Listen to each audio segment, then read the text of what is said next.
Yo, Sana people, Wagwan. Okay, so let's talk about Headie One and the new album Edna, which just got released a few days ago as I'm recording this. So Headie One, I believe I started hearing about him last year. I mean, he's been around a little while. I know that. He did a feature with Young T and Bugsy. He did a feature with Stormzy, which was one of my favorite songs on Stormzy's album. He just released his album, his solo album, well, solo with his own features as well, and it's called Edna. So let's talk about this now. So when I started listening to the album, or even before I started listening to the album, you see the title Edna, my first thought was to see if I could figure out, can I figure out who is Edna based on just listening to this album?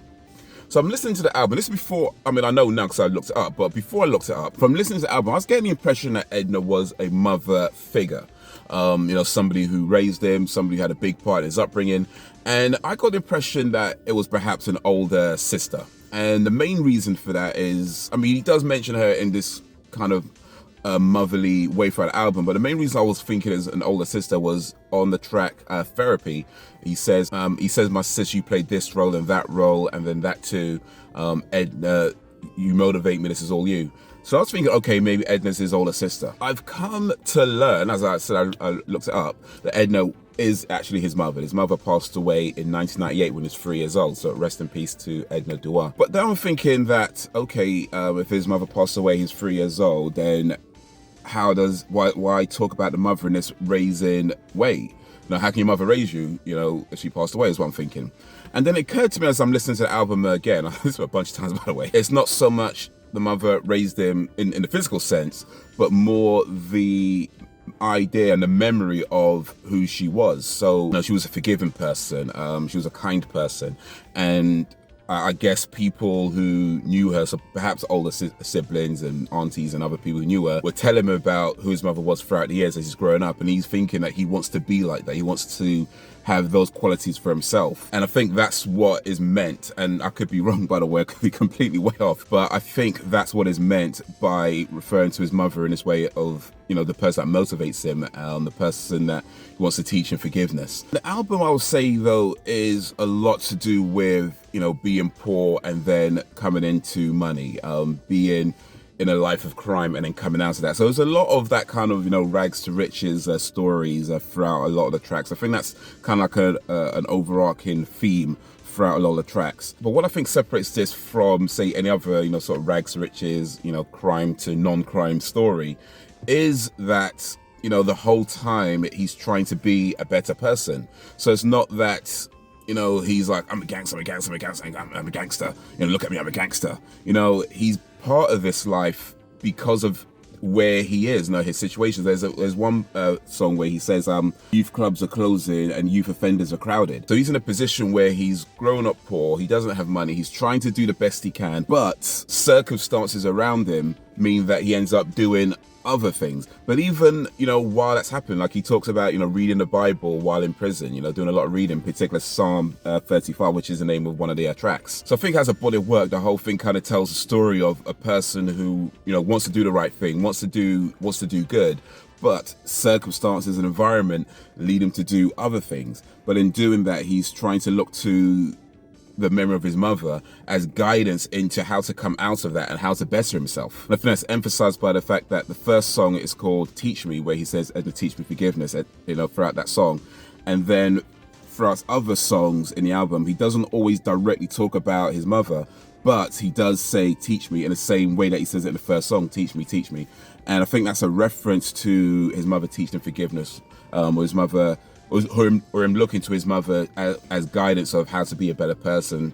And I think although not every single song is directly about his mother, I think what it's trying to say, or what he's trying to do with that, the message he's trying to get across with that, is the idea that everything that he does, the way he is and the way he tries to be, ultimately is from that kind of guidance and from looking to his mother as an example of how to be and how to be a better person, so that as he's going through life, he's constantly thinking of, how can I navigate this? And of course, you're not always going to make the right decisions, and things will always go to plan, and the environment around you is always going to play a big part in just what happens in your life. But he's always trying to look to his mother as this person, as an example of how to get through situations or at least how to get out of situations. But yeah, I definitely think there is a deeper meaning and a deeper understanding to a lot of what he's talking about. I think you have like the surface level of, say, the things that he's talking about. Then you have the motivation of, why he's trying to do better, why maybe he's even trying to do music, being from where he's from, growing up poor and, trying to come out of that and not be consumed by, this love of crime, going to prison and that whole thing. But yeah, so I've got a few tracks on this album, just a few tracks that stood out to me a little bit. First of all, let's talk about Psalm 35. So this one, he talks about not getting along with his stepmother. He talks about going to prison on a pewits, which is a possession with intent to supply, and that he kept reading Psalm 35 while he was in prison. He talks about prayer being needed and makes reference to Edna teaching forgiveness as well. So I feel like this song does a lot, covers a large part of his life from, childhood to, going to prison and a few things in between. And I think one of the key messages that he's trying to get across in this song is the idea that prayer and his belief in God has really helped him through things like prison. Psalm 35, by the way, at least from what I understood of it when I read it, talks about this person who believes in God and praying to God, not wanting his enemies to triumph over him. So I think that's kind of what Headie One is trying to put across in his music as well. He's done some things in the past, he's been to prison, now he's trying to do better. And while he's doing that, he doesn't want the people who have doubted him or the people who are working against him, the people who said, oh, you'll never be anything more than this, that, and the other. He doesn't want that to triumph over him, so he's trying his best to push towards greatness. Let's talk about Ain't It Different. This one has a bit of the rags to riches in there as well, but he also says that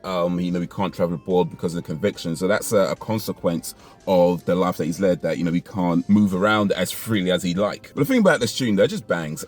Like, this tune just bangs. Like, you just hear it. It was a single that got released a little while ago and it just bangs. Also, the hook, or there's a few samples in here, but one of the samples you might recognize from Crazy Town Butterfly.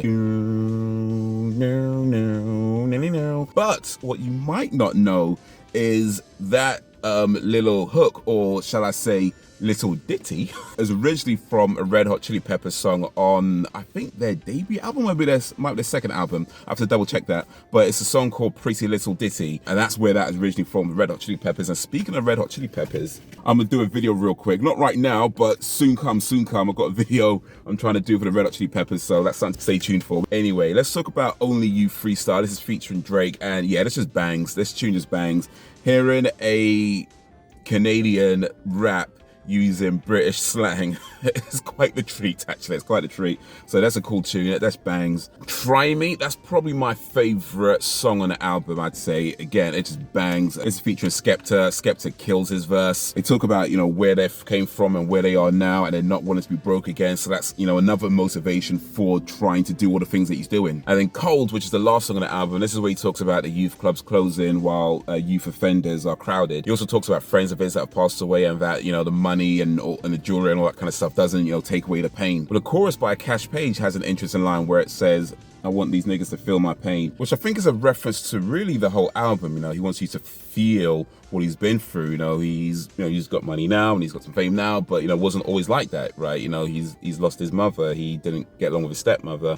He was raised in this environment that was really set up to work against him. It ends up, dealing with drugs and then going to prison. So he wants you to feel what he's been through and what he's going through, and that's what I think that was referencing. But that's the impression I got from listening to the album, that there's a lot, under the surface, a lot of pain under the surface, but also a lot of joy under the surface, and just trying to bring more of that joy out and bring more of that kindness and forgiveness out, and looking to his mother Edna, for that guidance in trying to do that and trying to best himself and trying to be the best version of himself. But yeah, that's my impression of the collection of songs. Let me know what you think. Did you think same sort of thing? Did you get a different impression? Let me know. For me, it's a banger. I've been cranking this album out pretty much non-stop. But yeah, it's a banger for me. Definitely a banger for me. But let me know what you think. Is it a banger? Is it a wanger? Let me know. Subscribe for more videos and stuff, suggestions, recommendations, all that. Like or dislike, whatever you're feeling. But that's going to be it for the minute. So guys, until whenever, if ever,